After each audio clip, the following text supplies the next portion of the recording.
Hello everybody, Isabella from clientele here, and today we are having a very much different video than usual stuff. No dressing up, civilian clothing, but I just wanted to address a question that recently has been popping up quite a lot on my social media and in my inbox, which is why does Bespoke costuming, historical or not, cost so much more than off the peg or ready to wear or made to measure, and what is the difference between those two? Lots of people who are not familiar with the industry nomenclature do not see the difference between made to measure and bespoke. There's quite a big difference, but it's difficult if you are not in the know to understand as a potential client what are the implications of each term and of each service. So that's basically what it looks like here at the prior tire quarters.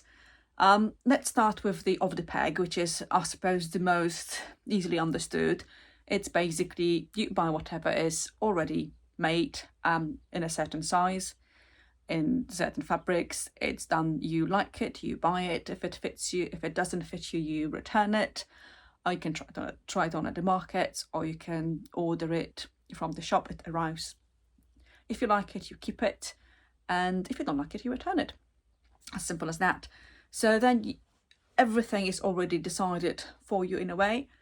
So the fabric is there, all the trims, all the style, sizing, everything is done, and that's it. What it means for me is, and I do like making off the peg stuff quite a lot, is I can use whatever fabrics I want, trim it to whatever my heart desire is in the particular reason, make it to whatever size that I think would be useful.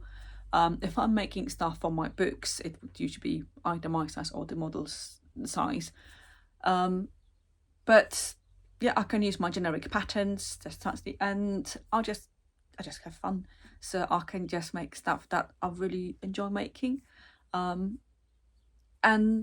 yeah, sometimes I can make a garment in a day or 2 or 3. It doesn't really matter, but you are in a flow. So you start with the garment, you do your research, you draft your pattern, you cut your fabrics, you stitch it all up, you finish it up. Everything is done in one go. Which, well, you are in a flow, so it's enjoyable to see the project from the beginning to the end in one go, and that's what you get with off the peg.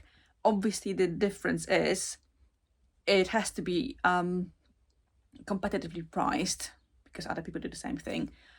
But also there's always a little bit of danger that that particular model will not sell for some reason or will not sell straight away, which is a calculated danger. Most of the stuff I've been making sells sooner or later, and I don't really mind.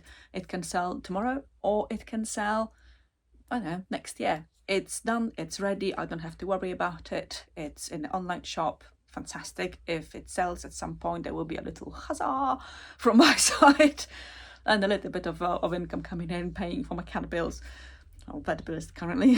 But that's what it is. So these are usually reasonably priced and are a good alternative for many people who just cannot afford a little bit more bespoke service. So that's one big.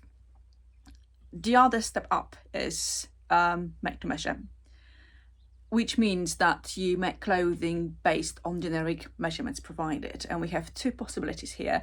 One is I measure the potential client, for example, at the market, which is the best option, to be honest. And I can make it a little bit more fitted this way. But again, it doesn't have fittings in person. Sometimes we have video fittings. So I'll make a toile or a mock-up, send it over, especially if it's abroad. We did a video fitting and it comes back. But generically, it means it is made to the measurements provided. Now, if the client provides the measurements, that's where the problem is. And that's why we do very, very, very few garments in that way. Mostly because people tend not to be very precise with their measurements, or they are not measured where they should be measured. And even if a different dressmaker is measuring the client, there are always differences between us. We all have different bits of measuring, I think.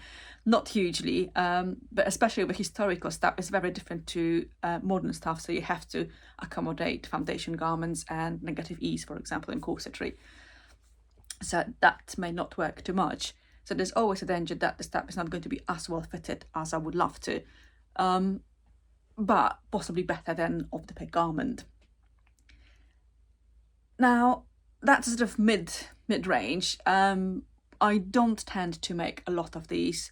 I find it really frustrating not to be able to fit to a person, and then you end up with a garment that you put all your labour in and all your love in, and it doesn't really fit very well.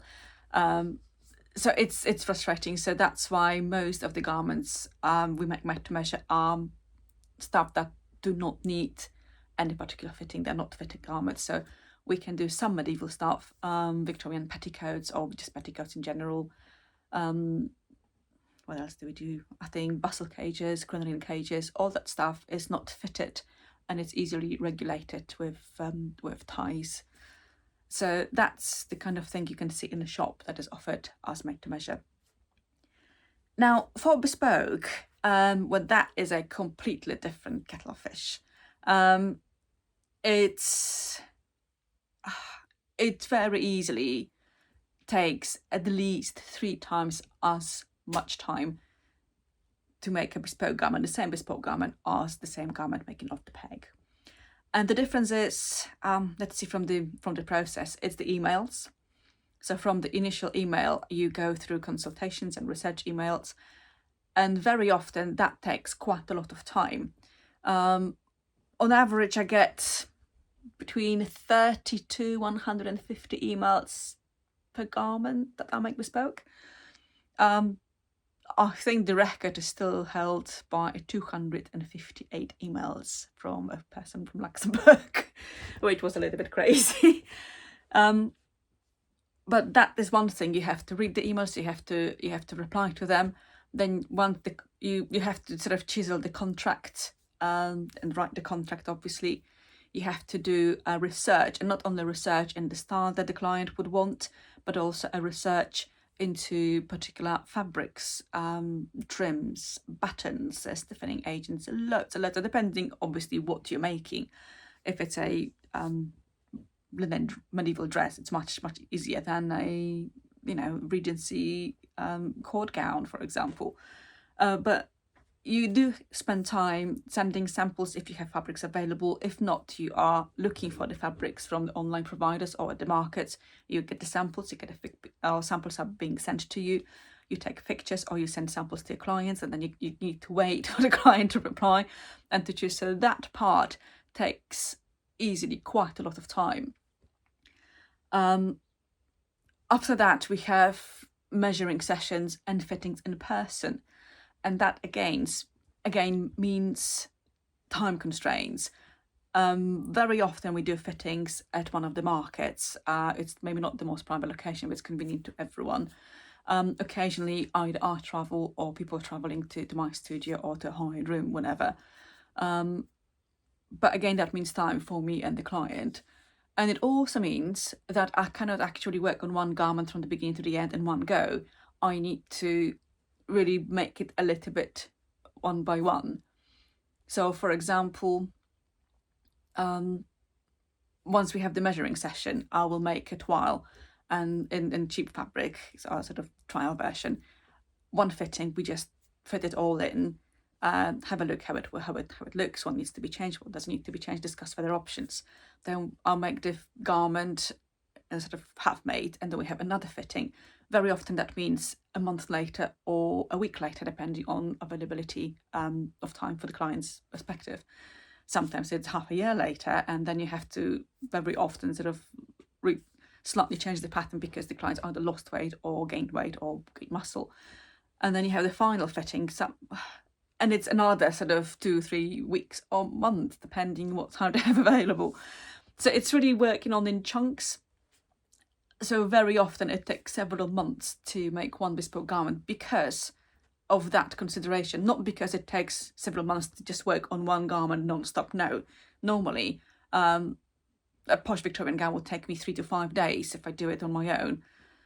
If it's for a client, it takes months, generally months, with a lot of conversation in between. So there's lots of video calling, there's lots of emails. So that is what you, now all of that obviously need to be recompensated, and that's why it's so expensive. On the other side, what the client gets is an absolutely unique item that is made entirely to the client's specification. I've filtered through my knowledge very often, if they want to make it historically accurate, which I usually do. But it's something that no one else has. It's tailored specifically to the person. It fits her right. You were in control of all the stages of how comfortable you want to be, what kind of sizes you want to go for, what kind of decoration, what kind of cut. Everything is to the client specification. So you can't possibly charge the same prices for this kind of service and off the peg. It just can't, unless you're charging hilarious amounts for off-the-peg garments, but I see no reason to do that. I think the off-the-peg garments are important for people who either cannot afford it or do not want to afford it, or just starting and just wanted to have a look, or just want, more choices in their wardrobe, just one expensive gown. I really enjoy making off-the-peg garments, and I think keeping it reasonably priced, so using, for example, overlocker inside to save on time and effort, and to keep the price reasonable and within the reach of most people, is a valid service. But at the same time, bespoke commissions, are really tricky to negotiate and quite stressful as well. Nowadays, I'm in a good position that I can take commissions that I really want to take. I no longer have to accept everything else that comes my way. So I'm very unlikely to get a commission for a medieval hose, because there's loads of people who will do a much better job than I do for that, and they will need the business. Whereas I'll most likely accept the commissions that are interesting for whatever reason or not, or commissions that I would learn from as well, or that would just give me pure joy to do something for the person. So, not a very short video, but I hope the difference is a little bit more pronounced now for people, and it's more easy to understand why professionals, or not only professionals, amateurs as well, I suppose anyone who's selling handmade stuff and bespoke stuff is charging more. And it's not only dressmaking or historical dressmaking, it's the same in everything.